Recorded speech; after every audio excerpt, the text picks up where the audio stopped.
दोस्तों एक बार फिर से आपका स्वागत करते हैं आज के इस एपिसोड में। और आज के एपिसोड बहुत ज़्यादा इम्पोर्टेंट होने जा रहा है क्योंकि आज के इस एपिसोड में हम मोस्ट डिमांडेड टॉपिक पे कंसेप्ट ला रहे हैं। और आज की इस वीडियो में हम बात करने जा रहे हैं स्ट्रक्चर ऑफ एटम को लेके एमसीक्यूएस।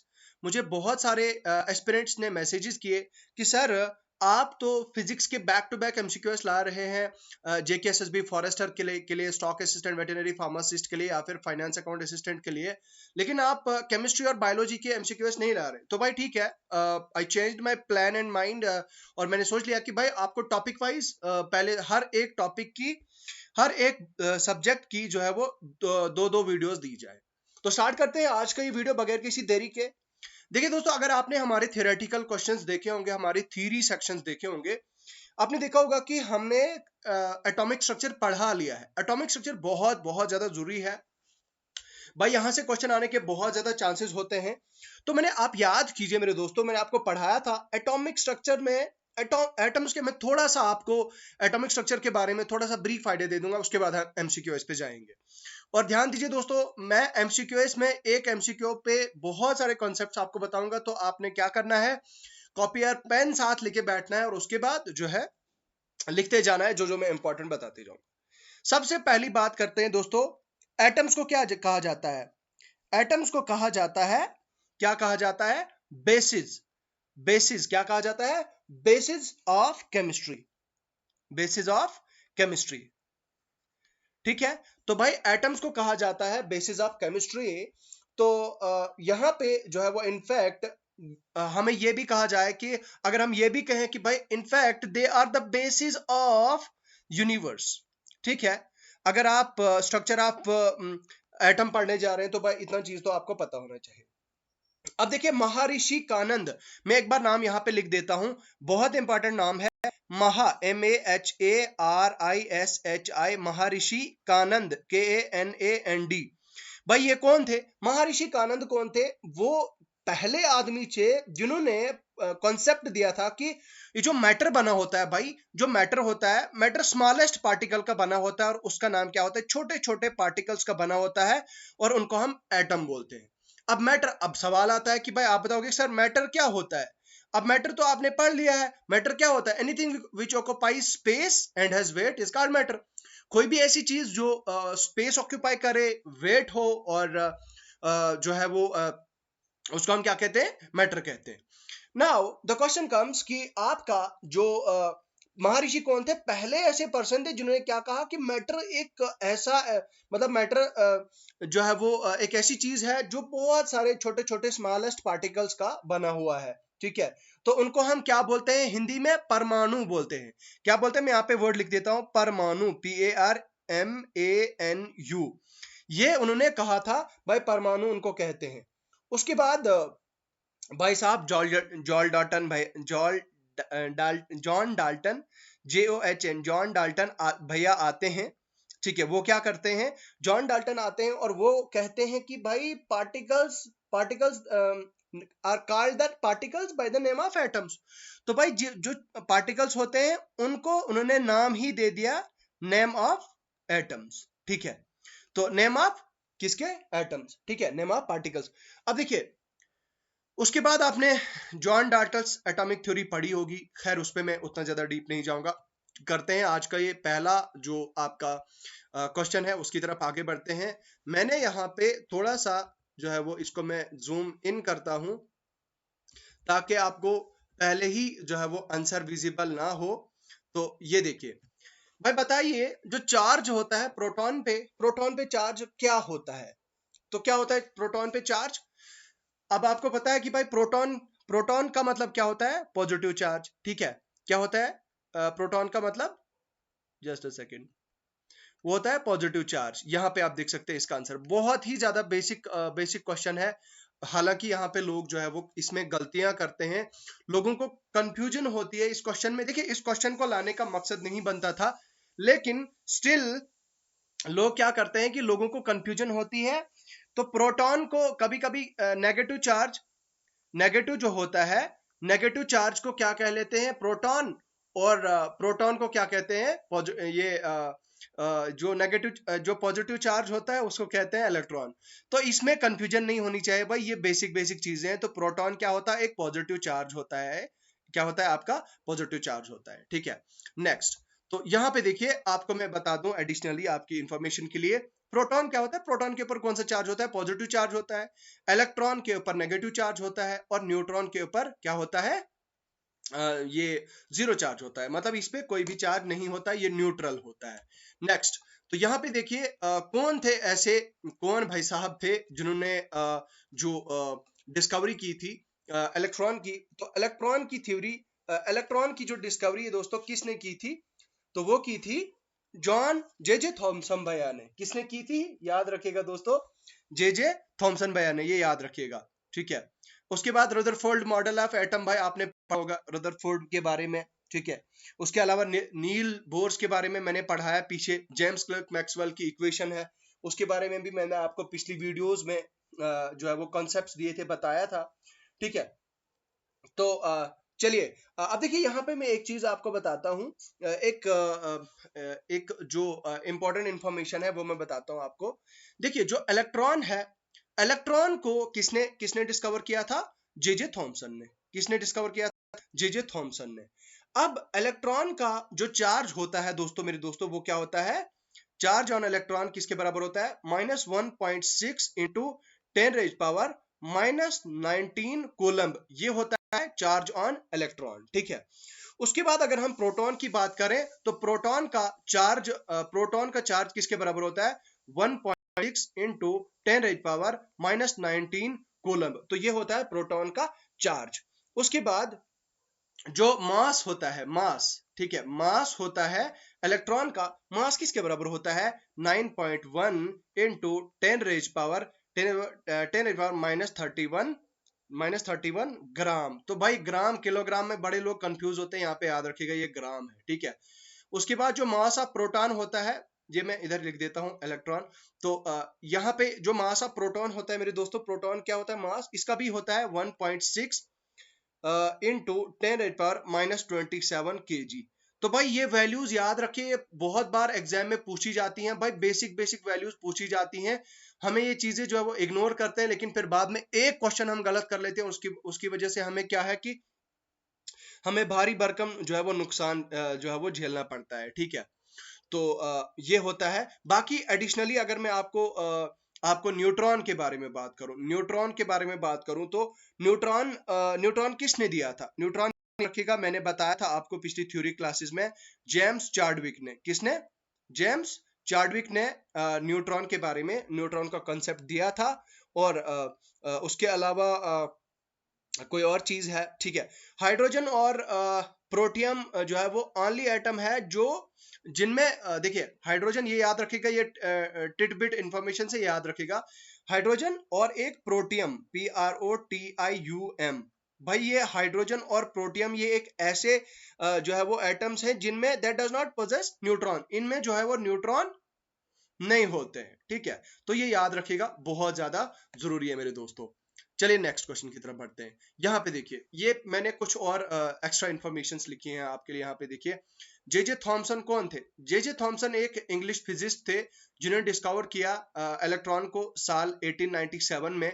और उसके बाद अगर मैं बात करूं, ह्यूजन ह्यूजन गोल्डस्टीन कौन थे, जर्मन जिन्होंने डिस्कवर किया पॉजिटिव पार्टिकल्स को इन द ईयर 1898। तो भाई पॉजिटिव पार्टिकल्स, पॉजिटिव मतलब प्रोटॉन को जो है वो गोल्डस्टीन ई ने जो है वो इनको गोल्डस्टीन ई के नाम से भी जाना जाता है। तो ये इनको जो है वो इसकी डिस्कवरी। बाकी रदरफोर्ड भैया जो थे, रदरफोर्ड भैया जो एक न्यूजीलैंड बॉर्न ब्रिटिशर थे जिन्होंने प्रोटॉन और न्यूक्लियस की डिस्कवरी की थी साल 1911 में, ठीक है। तो जेम्स चार्डविक कौन थे, अभी मैंने क्या बताया आपको, अभी आपको बताया उन्होंने डिस्कवरी की थी न्यूट्रॉन्स की साल 1932 में। तो याद रखिएगा, वेरी वेरी इंपॉर्टेंट।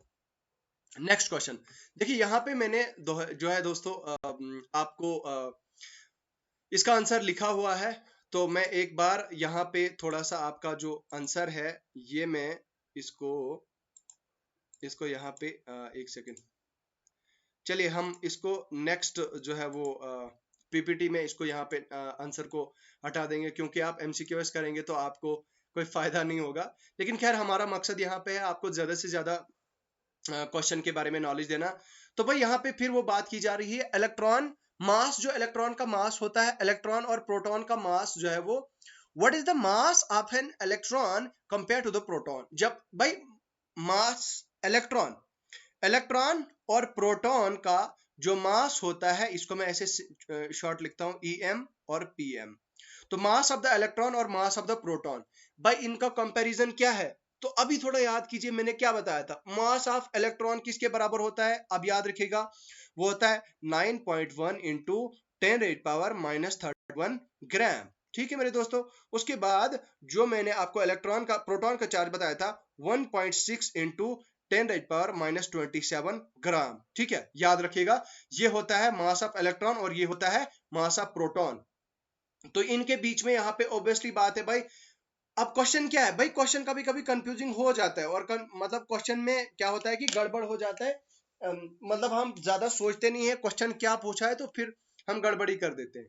यहाँ पे बताया कि मास ऑफ इलेक्ट्रॉन, भाई मास का जो इलेक्ट्रॉन का मास है वो क्या है, वो प्रोटॉन के कंपैरिजन में क्या है, क्या वो छोटा है, यहाँ पे देखिए, क्या वो इक्वल है, क्या वो ग्रेटर है, क्या वो लेसर है, क्या वो वेरिएबल है।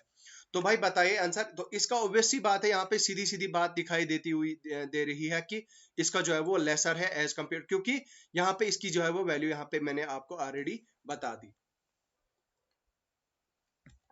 नेक्स्ट ये देखिए यहाँ पे मैंने आपको सभी जो है वो इलेक्ट्रॉन प्रोटॉन्स और न्यूट्रॉन्स की जो इंफॉर्मेशन है यहाँ पे दी हुई है। आप देख सकते हैं जो रिलेटिव मास होता है प्रोटॉन्स का दोस्तों वो 1 होता है, न्यूट्रॉन्स का भी 1 होता है और इलेक्ट्रॉन का रिलेटिव मास 0.005 होता है। और कभी कभार ये पूछता भी है भाई, ये बहुत डिस्क्रीट इंफॉर्मेशन है और आपको ये लगेगा कि भाई ये इंफॉर्मेशन कुछ भी नहीं है, लेकिन जेकेएसएसबी के जो क्वेश्चंस आ रहे हैं, जो पेपर आ रहे हैं, जो पेपर पैटर्न आ रहे हैं, उससे आप एक्सपेक्ट नहीं कर सकते कितना इजी से इजी क्वेश्चन पूछा जा सकता है और कितना टफ से टफ क्वेश्चन पूछा जा सकता है। अच्छा, रिलेटिव चार्ज क्या होता है प्रोटॉन का, वो होता है +1, न्यूट्रॉन का होता है न्यूट्रल और इलेक्ट्रॉन का होता है -1। नाउ उसके बाद आपके प्रोटॉन्स, प्रोटॉन्स का जो चार्ज होता है 1.6 इंटू 10⁻⁻19, जो मैंने आपको ऑलरेडी बताया, इनका जो है वो 0 होता है। चार्ज न्यूट्रॉन्स के ऊपर कोई भी चार्ज नहीं होता। तो 1.6 इंटू 10⁻⁻19 कोलम्ब होता है आपका इलेक्ट्रॉन्स का चार्ज। भाई मास तो मैंने आपको ऑलरेडी बता दिया। न्यूट्रॉन का देखिए, न्यूट्रॉन का और प्रोटॉन प्रोटॉन का सॉरी यहाँ पे देखिए, न्यूट्रॉन और प्रोटॉन दोनों का जो चार्ज जो होता है दोस्तों वो सेम होता है। क्या होता है? सेम होता है। और यहाँ पे जो इलेक्ट्रॉन होता है इनका थोड़ा डिफरेंट होता है।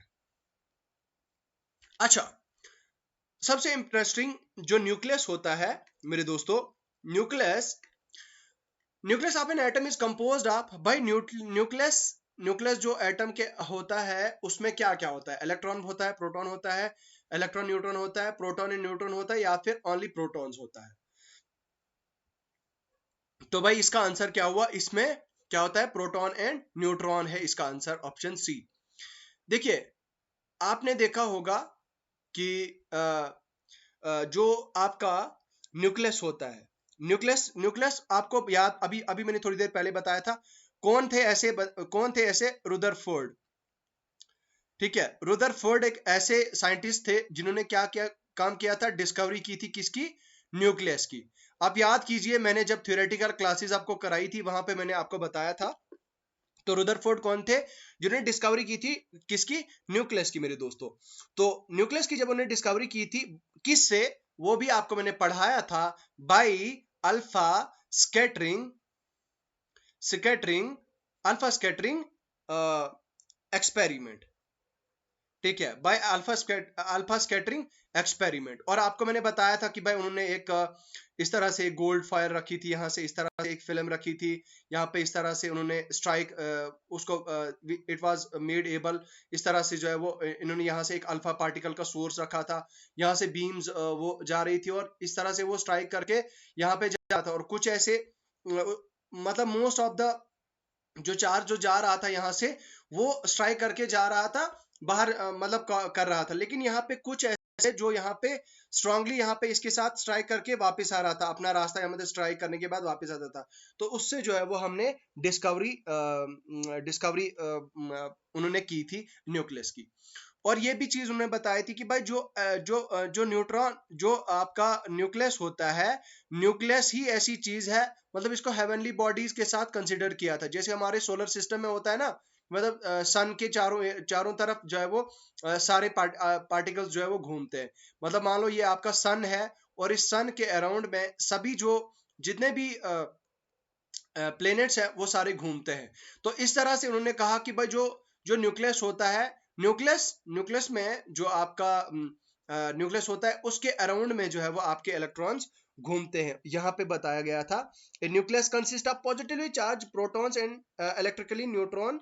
ठीक है, तो जो इलेक्ट्रिकली चार्ज, वो जो इलेक्ट्रॉन्स होते हैं, अब जो इलेक्ट्रॉन्स होते हैं, इलेक्ट्रॉन्स क्या करते हैं, इलेक्ट्रॉन्स घूमते हैं इसके चारों तरफ। ठीक है, इलेक्ट्रॉन्स घूमते हैं इसके चारों तरफ। ठीक है, नेक्स्ट यहाँ पे देखिए, यहाँ पे देखिए मैंने आपको यहाँ पे डायग्राम भी दी है। ये आ गया इलेक्ट्रॉन्स आपके सोलर सिस्टम की तरह से रिवॉल्व कर रहे हैं न्यूक्लियस के अराउंड, यहाँ पे आप देख सकते हैं। तो इस तरह से जो है वो ये होता है। The number of the atomic number of an element is determined by the number of, देखिए एटॉमिक नंबर किसके बराबर होता है, जो एटॉमिक नंबर होता है, एटॉमिक नंबर आपका किसके बराबर होता है, वो होता है आपके नंबर ऑफ प्रोटॉन्स के बराबर। किसके बराबर होता है, नंबर ऑफ प्रोटॉन्स के बराबर। हाँ, किसके बराबर होता है आपका, नंबर ऑफ प्रोटॉन्स। तो मुझे एक बात बताइए, अभी मैंने आपको बताया कि भाई कौन ऐसे थे जो जिन्होंने डिस्कवरी की थी प्रोटॉन की, बताइए। ठीक है, अगर आपको पता है, अगर आपको थोड़ा सा याद है तो बताइए। तो अब जो न्यूक्लियस होता है मेरे दोस्तों, nucleus, number of protons, number of protons in a nucleus, तो उसको हम क्या बोलते हैं, नंबर ऑफ प्रोटॉन न्यूक्लियस में, उसको हम क्या बोलते हैं, वो होता है हमारा एटॉमिक नंबर। ठीक है, एटॉमिक नंबर। तो आप देखिए, जो आप पीरियोडिक टेबल मतलब जो जिसमें पीरियोडिक टेबल में आप जब आप पढ़ते हैं, तो फॉर एग्जांपल मेरे पास यहाँ पे एग्जांपल है, मैं हीलियम की बात करता हूँ। हीलियम का जो एटॉमिक नंबर है 2 है, और मास नंबर क्या है, 4 है। तो इसका मतलब ये हुआ, इससे तो मुझे ये समझ आ सकता है कि जो प्रोटॉन्स होते हैं, जो एटॉमिक नंबर होता है आपका, एटॉमिक नंबर होता है, यहाँ पे देखिए ये होता है आपका एटॉमिक नंबर। ठीक है, और इसका मतलब ये हुआ कि इसमें जो है वो टोटल नंबर ऑफ जो टोटल नंबर ऑफ मतलब प्रोटॉन्स होते हैं, वो है ये आपके पास, टोटल नंबर ऑफ प्रोटॉन्स 2 होते हैं। और ये है आपका मास नंबर। मास नंबर जो है वो मास नंबर, अब मास नंबर का भी बता देता हूँ मेरे दोस्तों। मास नंबर किसके बराबर होता है, मास नंबर होता है आपका sum of protons plus neutrons. Mass number अभी मैंने पीछे आपको बताया। तो प्रोटॉन्स और न्यूट्रॉन्स के सम को हम क्या बोलते हैं, क्या बोलते हैं हम, वो होता है आपका मास नंबर। और एटॉमिक नंबर क्या होता है, सिर्फ प्रोटॉन्स।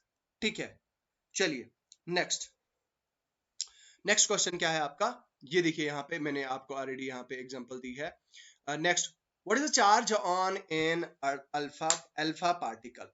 भाई देखो, जब भी आपके माइंड में अल्फा पार्टिकल का मतलब मतलब कंसेप्ट आए, या मतलब सामने आए, तो आपके माइंड में क्या ऐसी चीज है जो आनी चाहिए। ठीक है, तो असल में ये जो अल्फा पार्टिकल क्या होता है, अल्फा पार्टिकल होता है असल में जो दो प्रोटॉन्स और इलेक्ट्रॉन्स होते हैं, अल्फा पार्टिकल्स जो दो, इसमें क्या होता है कि आपके दो प्रोटॉन्स होते हैं, और जो और क्या होते हैं, दो न्यूट्रॉन्स होते हैं। मैं यहाँ पे लिख देता हूँ एक बार,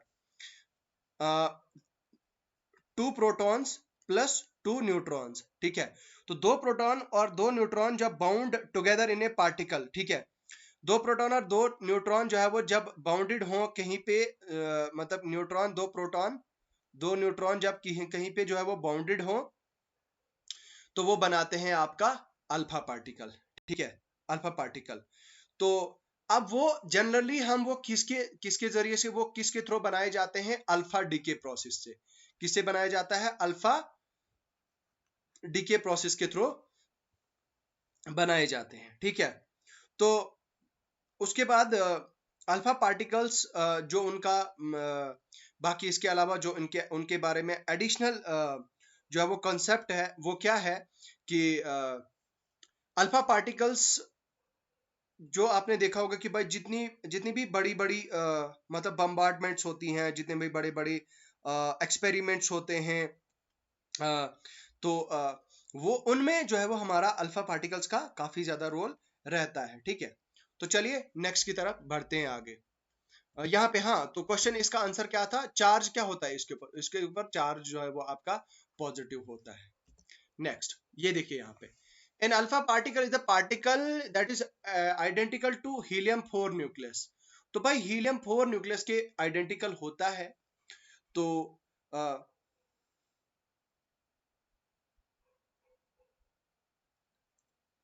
helium 4 it consist of 2 protons and 2 neutrons. मैंने ऑलरेडी आपको ये चीज आपको बताई, and has a positive charge. तो इसका मतलब ये हुआ कि